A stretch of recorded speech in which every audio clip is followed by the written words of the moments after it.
Hello student, good afternoon. आज हम child health nursing में कोमा पढ़ेंगे। कोमा इसके पहले, कोमा पढ़ने से पहले हमने ड्राइंग पढ़ा था, है ना। हम एक्सीडेंटल चिल्ड्रंस इन पीडियाट्रिक में पढ़ रहे हैं ये सब कुछ, ठीक है। एक्सीडेंट्स एंड इमरजेंसी में, ठीक है। तो कॉमा आज हम देखेंगे, ठीक है। तो ये देखते हैं कॉमा होता क्या है। सबसे पहले इंट्रोडक्शन में कॉमा क्या बताया है। Coma is a state of prolonged unconsciousness where an individual is unresponsive to their environment. जो कॉमा है ये एक स्टेट है अनकॉन्शियसनेस की, जिसमें कोई भी इंडिविजुअल जो है वो क्या हो जाता है, अनरिस्पॉन्सिव, रिस्पॉन्सिव नहीं देता है किसको, उसके इन्वायरमेंट को, है ना। ये एक मेडिकल इमरजेंसी है, इसको इमीडिएट अटेंशन की ज़रूरत होती है, ठीक है, और इमीडिएट मॉनिटरिंग करने की भी ज़रूरत होती है। कॉमा क्या है, comma can be used by various factor. Comma जो है बहुत ज़्यादा वेरियस फैक्टर के लिए यूज़ किया गया है, जैसे कि हेड ट्रॉमा, स्ट्रोक और मेटाबॉलिक डिसऑर्डर के वजह से, ठीक है। ये था इसका इंट्रोडक्शन। अब हम बात करते हैं इसके टाइप्स के बारे में। तो टाइप्स में क्या है, there are two main types of coma. एक होता है traumatic coma which is caused by physical injury to the brain. जो ट्रॉमेटिक कॉमा है वो फिजिकल इंजरी जो कि ब्रेन में होती है उसकी वजह से होता है ना। दूसरा होता है जो non traumatic coma which is caused by the other medical condition, जो कि किसकी वजह से होता है, अदर मेडिकल कंडीशन की वजह से। तो पहला जो ट्रॉमेटिक कॉमा है वो क्या है, often result to a severe head injury. ये क्या है, सीवियर हेड इंजरी को शो करता है, जैसे कार एक्सीडेंट या फिर गिर जाना, ठीक है। उसके बाद नॉन ट्रॉमेटिक कॉमा जो है ये कॉज्ड होता है कोई भी मेडिकल कंडीशन, जैसे कि stroke, brain tumour, drug overdose, इनकी वजह से, ठीक है। अब हम बात करते हैं इसके लेवल ऑफ कॉन्शियसनेस की। तो comma it is a most severe level of impaired consciousness. इसमें क्या होता है, कॉमा एक बहुत ज़्यादा सीवियर लेवल का कॉन्शियसनेस इम्पेयर्ड वाली चीज़ होती है, जिसमें कोई भी इंडिविजुअल कम्प्लीटली अनरिस्पॉन्सिव हो जाता है, ठीक है। Other level of impaired consciousness जिसमें कि स्टूपर होता है, इंडिविजुअल जो है वो responsive to the strong stimuli और obtundation where they are drowsy but can be aroused. इसमें जो अदर लेवल के जो कॉन्शियसनेस होते हैं उसमें एक जो टाइप है वो स्टूपर है, जिसमें कि ना रिस्पॉन्सिव होता है इसमें पेशेंट, पर है ना उसके जो स्टिमुलाई है वो काम तो कर रहे होते हैं पर उतनी तरीके से नहीं होता है ना। ड्राउजी सा रहेगा, ठीक है, पर अराउज्ड भी रहेगा, ठीक है। फिर आता है यहाँ पे a comma may also be prescribed bye a period of confusion and delirium. Confusion भी कॉज करता है, कॉमा प्रिस्क्राइब किए वाले जो पेशेंट होते हैं उनको कन्फ्यूजन भी होगा, डिलीरियम भी होगा, ठीक है। उसमें लेवल्स ऑफ कॉन्शियसनेस में यहाँ पे देखिए कॉन्शियस, नॉर्मल, अटेंशन और वीकफुलनेस, ठीक है। फिर कंफ्यूज में क्या क्या होगा, डिसऑराइंग, स्लो थिंकिंग, रिस्पॉन्स, ठीक है। डिलीटीरियस में डिसओरिएंटेड, इसमें भी disoriented, restlessness, marked attention deficit, ठीक है। फिर आता है सोमलेंट, जिसमें आता है स्लीपी, एक्सेसिव ड्राउजीनेस, ठीक है। फिर आता है ऑब्ट्यूनेटेड, जिसमें डिक्रीज होता है अलर्टनेस, स्लोड, साइकोमोटर रिस्पॉन्स, ठीक है। फिर आता है स्ट्यूपर्स, जिसमें डीप स्लीप होती है, ठीक है, no spontaneous activity, response by grimacing और विड्रॉल, और कॉमा में no arouse, no response to stimuli. ठीक है, ये होते हैं लेवल्स ऑफ कॉन्शियसनेस। उसके बाद comma diagnosis. Diagnosis of comma is involved through a physical examination, neurological assessment and imaging test. जो डायग्नोसिस है कॉमा का, उसमें क्या होता है, इसमें फिजिकल एग्जामिनेशन होता है, न्यूरोलॉजिकल असेसमेंट होता है और इमेजिंग टेस्ट होता है, जैसे कि सीटी स्कैन और एमआरआईज। ठीक है, उसके बाद यहाँ पे क्या होता है, ये इम्पॉर्टेंट चीज़ होती है to identify the underlining causes, जिसमें कॉमा जो है वो डिटरमाइंड होता है अप्रोप्रिएट ट्रीटमेंट के लिए। ठीक है, उसके बाद आता है blood test may also be conducted to check for abnormalities in blood sugar. यहाँ पे जो ब्लड टेस्ट है वो कंडक्ट हो रहा है और चेक कर रहा है एबनॉर्मलिटीज को, कि ब्लड शुगर में इलेक्ट्रोलाइट और टॉक्सिक सब्सटेंस तो नहीं है। ठीक है, ये एक चार्ट है, इसमें बताया गया है, प्यूपिल डायलेटेशन के बारे में भी बताया गया है,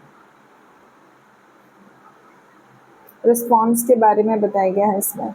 ठीक है, उसके बाद यहाँ पे आता है management of coma. Management of coma में क्या है, the primary goal in managing a coma is stabilise the individual condition and prevent further brain damage. तो यहाँ पे क्या है, प्राइमरी गोल क्या है, मैनेज करना है, स्टेबलाइज करना है।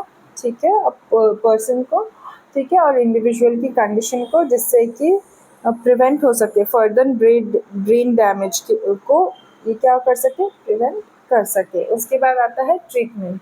ट्रीटमेंट में involve addressing the underlining cause, ठीक है, such as surgery for a brain tumour और medication for a metabolic disorders.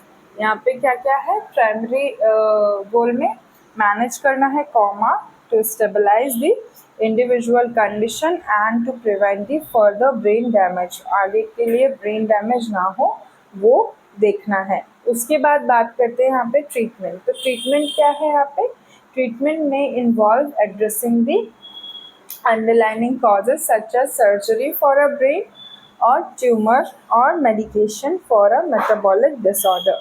फिर आता है supportive care. Supportive care including monitoring vital sign. इसमें सपोर्टिव केयर में क्या करना है, मॉनिटर करना है वाइटल साइन को, और क्या करना है, प्रोवाइड करना है न्यूट्रिशन और hydration.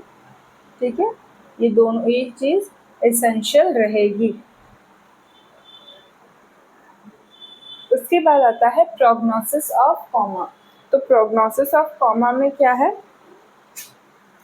The prognosis of comma varies depending on the underlying cause, duration of coma and extent of the brain injury। ठीक है, यहाँ पे क्या है, प्रोग्नोसिस में क्या है, कॉमा जो है डिपेंड हो रहा है अंडरलाइनिंग कॉजेस के ड्यूरेशन को, ठीक है, जिसमें ब्रेन की इंजरी ना हो वो पता चल रहा है। उसके बाद फिर आता है some individual may recover to fully form a coma, मतलब एकदम फुल्ली उसको कॉमा के पूरे सिम्टम्स है, अभी बिल्कुल भी थोड़ा बहुत भी कॉन्शियसनेस नहीं है यहाँ पर। ठीक है, तो यहाँ पे क्या हो रहा है कि सम इंडिविजुअल जो कि रिकवर कर लेते हैं कॉमा से, पर कुछ जो है वो लॉन्ग टर्म के लिए डिसेबिलिटीज़ को फेस करते हैं। ठीक है, रिमेनिंग परसिस्टेंट वेजिटेटिव स्टेट, जो उनकी जो स्टेट है वो उसी स्टेट में शुरू से लेके आखिरी तक रहते हैं। उसके बाद आता है the likelihood of recovery decrease with longer duration of coma and more severe brain damage। यहाँ पे जो रिकवरी है वो डिक्रीज होने के भी चांसेस होते हैं लॉन्ग ड्यूरेशन वाले कॉमा में। ठीक है, और ब्रेन डैमेज होने के भी चांसेस होते हैं। क्लियर? देखो यहाँ पर आपको, सॉरी, इसमें इस पिक्चर में आपको दो पार्टीशन में बताया है। ठीक है, यहाँ पे बताया है पुअर स्टेट है, ठीक है। और यहाँ पे नॉर्मल स्टेट है, यहाँ पे सबड्यूरल हेमेटोमा हुआ है उसको, और ये यूथ का है। देखो दोनों ही अडल्ट, इसमें ओल्डर एडल्ट है, ठीक है, और ये यूथ का है, ठीक है। तो देखो ये ग्लासगॉव कोमा स्केल है, ठीक है। इसमें बेटर में क्या बताया गया, 9 से 13, और इसमें 3 से 8, ठीक है। सीटी स्कैन में देखो, सीटी स्कैन में इसमें axial nocturnal brain CT scan acute subdural haematoma बताया है इसमें यूथ का और इसका देखो प्यूपिल डायलिटेशन कितना है, प्यूपिल रिफ्लेक्स, लाइट रिफ्लेक्स कितना है, देखो इस तरीके से प्यूपिल इसका कितना बड़ा है, और इसका देखो कॉन्स्ट्रिक्ट है ना। प्यूपिल रिमेन डायलेटेड और कॉन्स्ट्रिक्ट, लाइट का रिफ्लेक्शन की वजह से प्यूपिल क्या हो रहा है, रिएक्ट कर रहा है, ठीक है। अब इसमें caloric testing of ice water, ठीक है, इसमें आइस वाटर डाल रहे थे, कैसा हो रहा था, आई डू नॉट डाइवेटेड, और है ना इसमें आई क्या हो रही है, डाइवेटेड हो रही है, जैसे कि ईयर में ठंडा पानी लगने की वजह से दिख रहा है कि कौन क्या कर रहा है ना, तो इस तरीके से थोड़ा सा वो कॉन्शियस है ना, तो यहाँ पे डाइवेटेड हो रहा है, ठीक है। फिर यहाँ पे मोटर रिस्पॉन्स देखने के लिए स्टिमुलाई का, यहाँ पे क्या कर रहे हैं, डिग्रेडेटेड रिजिडिटी चेक कर रहे हैं, और इसमें भी लोकलाइज डिग्रेडेटिव जेस्चर, इसमें अगर आंखों में उंगली डाल रहे तो देखो एक्शन हो रहा है, हाथ चल रहे हैं, हैंड्स का मूवमेंट है, और इसमें हैंड्स का मूवमेंट नहीं हो रहा है, ठीक है। ये फुल्ली फॉर्म क्या है, लॉन्ग टर्म का कॉमा है, ठीक है।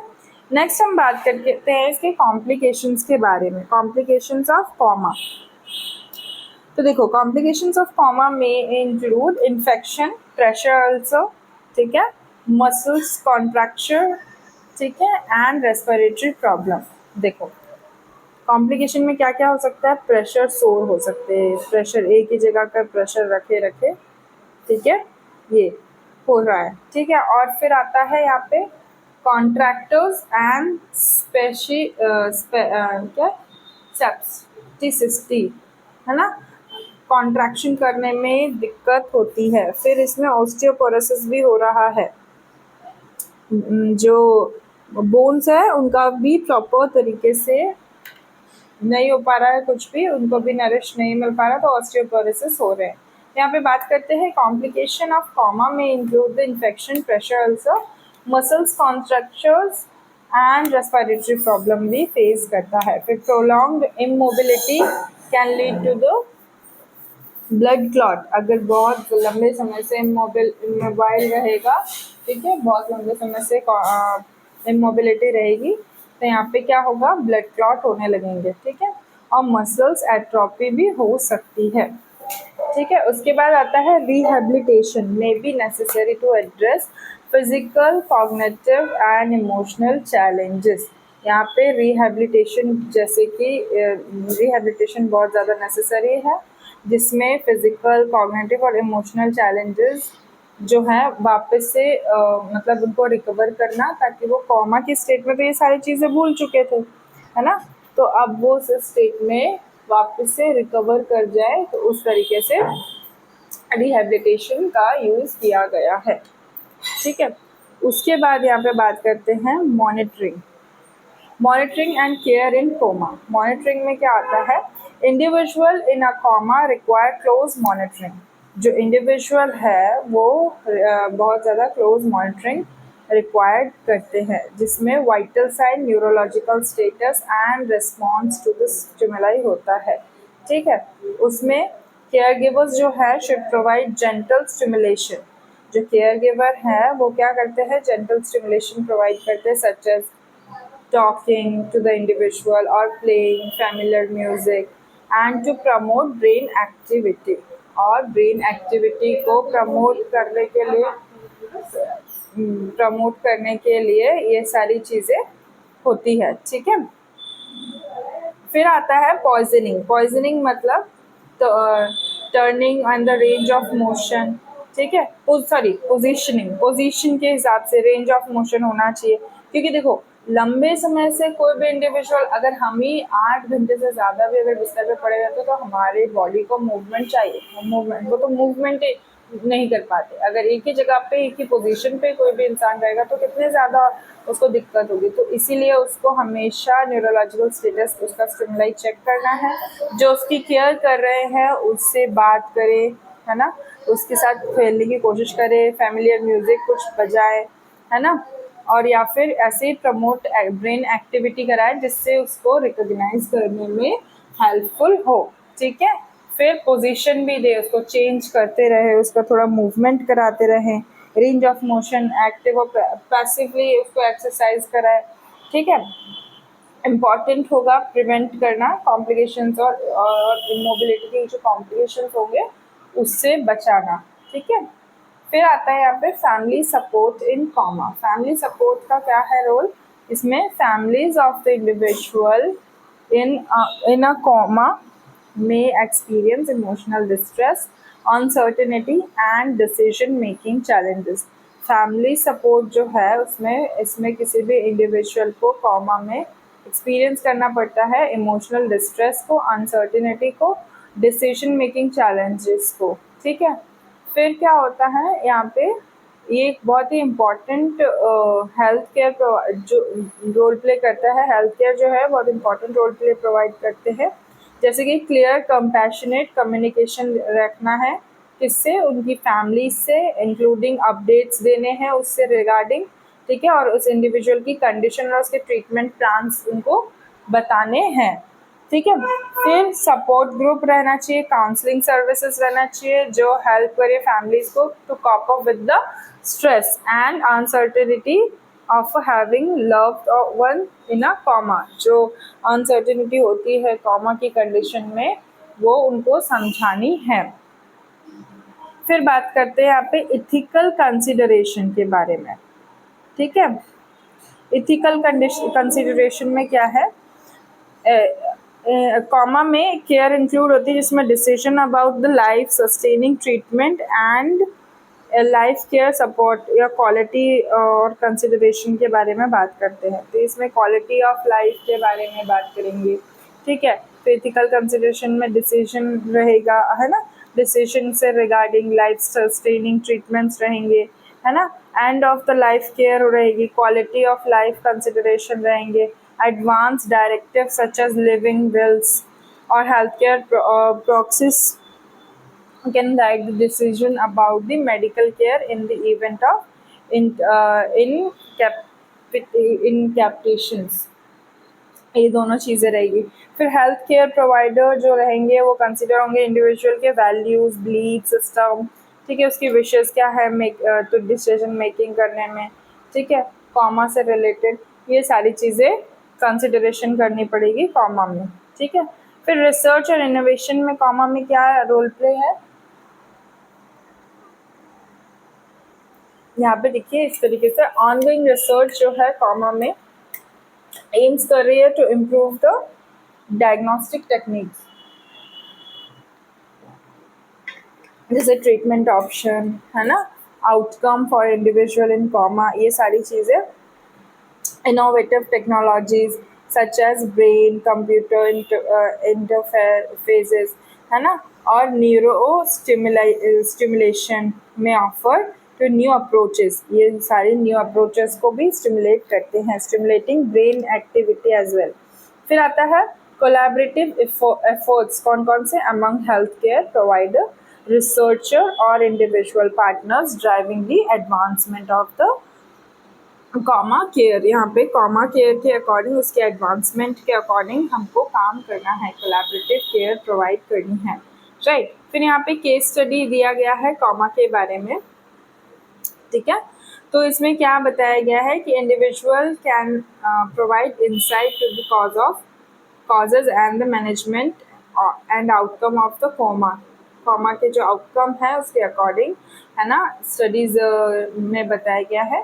तो studying the recovery of trajectories of coma, जैसे patient can help the health care provider जो टेलर है ट्रीटमेंट अप्रोचेज हैं, है ना, और जो सपोर्टिव सर्विसेज प्रोवाइड करते हैं उनके लिए ये सारी स्टडीज़ दी गई है। जो लॉन्गिट्यूडनल स्टडीज़ होती है किसी भी इंडिविजुअल के कॉमा को ट्रीट करने की गाइडलाइंस के अकॉर्डिंग बेस्ट प्रैक्टिसेस प्रोवाइड करें इसमें कॉमा के केयर में, ठीक है। फिर आता है global impact of comma. Global क्या क्या तरीके से इम्पैक्ट पड़ा है कॉमा में। तो comma is an significant global health issue with implication for health system. यहाँ पे फैमिलीज और सोसाइटी का जो रोल प्ले है वो बताया गया है। फिर यहाँ पे क्या होता है, फिर यहाँ पे क्या होता है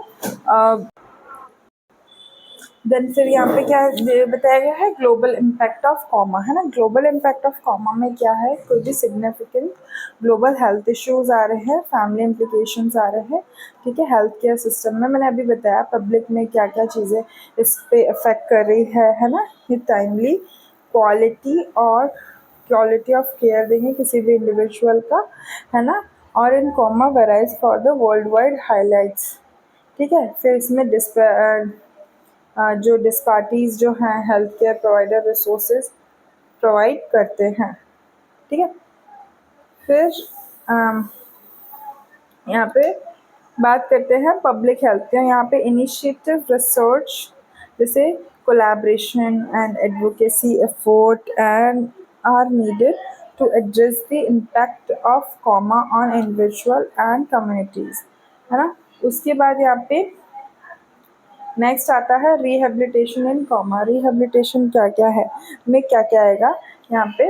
rehabilitation play a crucial role in helping individual recovers from a coma and regain lots of functions. यहाँ पे अब क्या हो रहा है, रिहेबिलिटेशन जो है वो एक क्रूशियल रोल प्ले कर रहा है जिसमें जो इंडिविजुअल्स हैं वो रिकवर कर पा रहे हैं कॉमा से, रिगेन हो रहा है लॉस ऑफ फंक्शन। उसके बाद आता है physical therapy, occupational therapy, speech therapy और कॉग्निटिव थेरेपी, ठीक है। जिसमें पार्ट्स बताया गया है कॉम्प्रिहेंसिव रिहेबिलिटेशन प्रोग्राम के बारे में। फिर आता है रिहेबिलिटेशन गोल्स। इसमें क्या क्या इंक्लूड है, इम्प्रूविंग मोबिलिटी, कम्युनिकेशन और cognization and activities for daily living. Daily living के अकॉर्डिंग जितने भी रिहेबिलिटेशन कॉमर्स हैं उसमें हमको किस तरीके से चलना और किस तरीके से हमको काम करना है ये बताया गया है। फिर यहाँ पे बात करते हैं हम न्यूरोलॉजिकल मॉनिटरिंग इन कॉमा। तो यहाँ पे क्या है न्यूरोलॉजिकल मॉनिटरिंग कॉमा में, यहाँ पे इसमें क्या बताया गया है, it involve assessing of the brain function, intracranial pressure और सेरिब्रल परफ्यूजन। इसमें क्या है, इंट्राक्रैनियल प्रेशर के बारे में और सेरिब्रल परफ्यूजन के बारे में बताया गया है कि कितना प्रेशर पड़ता है during the outcome of comma, है ना। तो इसमें कुछ टेक्निक्स होती है जैसे कि ईसीजी, इवोक्ड पोटेंशियल चेक करने के लिए, फिर सेरिब्रल ब्लड फ्लो चेक करने के लिए, मॉनिटर करने के लिए होता है। उसके बाद यहाँ पे it can provide valuable information about the brain activity and response to treatment. फिर आता है close monitoring of neurological status. तो क्लोज मॉनिटरिंग होगी न्यूरोलॉजिकल स्टेटस की, जो कि बहुत इसेंशियल होगा और डिटेक्ट करेंगे चेंजेस को, ठीक है, इंडिविजुअल की कंडीशन को और उसके गाइडिंग और ट्रीटमेंट डिसीजन को भी मॉनिटर करेंगे। उसके बाद आता है एनर्जिंग थेरेपीज इन कॉमा। यहाँ पे क्या है, एनर्जिंग थेरेपीज में क्या क्या आएगा, comma may include hypothermia, pharmacological agent and neuromodulation techniques में क्या आएगा, hypothermia therapy involve the lowering the body temperature to reduce brain inflammation and protect against the further damage, ठीक है। तो यहाँ पे प्रोटेक्ट हो पाए जो फर्दर डैमेज होगा उसके रिगार्डिंग, ठीक है। और फार्माकोलॉजिकल एजेंट्स जो कि स्टिमुलेंट्स होंगे, न्यूरोट्रांसमीटर मॉड्यूलेटर्स होंगे, है ना, ये सारे के सारे यूज होंगे। इसमें क्या होगा, ये प्रमोट करेंगे एक्टिविटी को, ब्रेन एक्टिविटी को, ठीक है। फिर यहाँ पे बात करते हैं palliative care of in coma. इसमें पैलिवेट केयर क्या क्या होगी, फोकस होगी maximising comfort, dignity and quality of life. यहाँ पे क्वालिटी, डिग्निटी और कंफर्ट तीनों ही चीज़ को मेजर करना है। किसी भी इंडिविजुअल के मतलब अगर चांसेस हैं या थोड़े भी चांसेस हैं या कोई चांसेस भी नहीं हैं रिकवरी के, इसके सिम्टम्स को मैनेज करना है, इमोशनल सपोर्ट देना है, कम्युनिकेशन करना है फैमिलीज के साथ, और की कंपोनेंट्स क्या होंगे पैलिवेट कोमा के वो उनको बताना है। फिर पैलिवेट केयर टीम वर्कर्स जो होते हैं वो कोलैबोरेटिव केयर मतलब हेल्थ केयर प्रोवाइडर बने, जिसमें कि एड्रेस हो फिजिकल, इमोशनल और स्पिरिचुअल नीड्स के बारे में किसी भी इंडिविजुअल का। ठीक है, फिर आता है लीगल कंसिडरेशन इन कॉमा। इसमें क्या क्या लीगल कंसिडरेशन होंगे, यहाँ पे लीगल कंसिडरेशन कॉमा में क्या होंगे, may involve decision about consent, फिर guardianship as well as end of the life planning. यहाँ पे गार्जियनशिप और end of the life planning ये सारी चीज़ें होगी। Next is health care provider जो हैं ये सारे adhere the legal and ethical standard when making treatment decision for individual in coma। यहाँ पे प्रोवाइड करना है अदर लीगल एथिकल स्टैंडर्ड को, जिसमें कि ट्रीटमेंट मेकिंग डिसीजन रहेगा किसी भी इंडिविजुअल का। फिर आएगा यहाँ पे लीगल फ्रेमवर्क वेरी फ्रॉम क्या जुडिसिएशन and may include specific guidelines for decision making and case of incapacitation। ठीक है, इन सारी चीज़ों में भी डिसीजन मेकिंग के बारे में इनको बताना है। नेक्स्ट आता है further direction in comma research. क्या क्या कॉमा रिसर्च के डायरेक्शन होंगे यहाँ पे, फ्यूचर में डायरेक्शन देना है कॉमा में के रिसर्च में, तो क्या क्या होगा, advancement of neuro imagining, biomarking discovery होना चाहिए, पर्सनलाइज मेडिसिन होना चाहिए। फिर आता है precision medicine approaches the aim to tailor. उसके बाद ट्रीटमेंट स्ट्रेटजी जो होती है वो बेस्ड रहनी चाहिए किसी भी इंडिविजुअल पे, तो कि unique genetic molecular clinical profile होगी। फिर आता है मल्टी डिसिप्लिनरी कोलैबोरेशन होगा, डाटा शेयरिंग होनी चाहिए, इनिशिएटिव एक्सेलरेट प्रोग्रेस होनी चाहिए to understanding the to treat the comma. ठीक है, इसमें कॉमा को ट्रीट करने के लिए ये सारी चीज़ें करनी पड़ेगी। फिर आता है कंक्लूजन। कंक्लूजन में comma is a complex neurological condition that require prompt diagnosis, management and support. यहाँ पे क्या हो रहा है, कॉमा में कॉम्प्लेक्स न्यूरोलॉजिकल कंडीशन होगी जो कि रिक्वायर होगी प्रॉम्प्ट डायग्नोसिस के, मैनेजमेंट के और सपोर्ट के लिए। फिर आता है advance in comma care rehabilitation. इसमें कॉमा केयर रिहेबिलिटेशन में क्या क्या आएगा, रिसर्च रहेगी, ऑफर करेंगे होप फॉर इम्प्रूविंग आउटकम के लिए। उसके बाद quality of life for individual affected by comma. उसके बाद फिर क्या आएगा, बाय रेजिंग अवेयरनेस, फिर promoting research and ensuring the access of high quality care, we can make a positive impact on the lives of individual in the coma and their families. क्या क्या चीज़ें हमको करनी है, अवेयरनेस फैलानी है, promote करना है और इंश्योर करना है हाई क्वालिटी केयर को, है ना। तो ये था आज का टॉपिक। सो ये कॉमा के बारे में मैं आपको बता, इसमें देखिए मैं आपको एक चीज़ और दिखाना चाहती हूँ। इसमें देखिए ये जो दिख रहा है ना 1 mm, 2 mm, 3 mm, 4 mm, 5 mm, 6 mm, ये जितने भी है ना ये प्यूपिल डायलेटेशन के मतलब reacting of light, by the reacting of light के वजह से ये प्यूपिल के डायलेटेशंस बताए गए हैं। फिर यहाँ पे फेशियल्स, आर्म, स्पीच और टाइम दोनों का ही ये बताया गया है कि फेस, आर्म और स्पीच तीनों के बारे में टाइम के साथ साथ क्या होता है, स्ट्रोक आने से इन सारी चीज़ों के पे क्या इफेक्ट पड़ता है। फिर है ना यहाँ पे आईज ओपनिंग जो होती है, वर्बल रिस्पॉन्स, मोटर रिस्पॉन्स के बारे में बताया गया है। ठीक है, स्पॉन्टेनियसली क्या होता है, ओनली टू वॉइस के बारे में क्या होता है, ओनली टू पेन के लिए क्या होता है। ठीक है, ऐसा बताया गया है। फिर यहाँ पे आता है अलर्ट वॉइस पेयर्स और अनरिस्पॉन्सिव मैनर में क्या क्या चीज़ें होगी। ठीक है, तो ये सारा कुछ हमें इसमें एक्सप्लेन किया गया है। फिर यहाँ पे ये जो दिख रहा है आपको 2%, यहाँ पे डिकोर्टिक रिजिडिटी बताई गई है और डी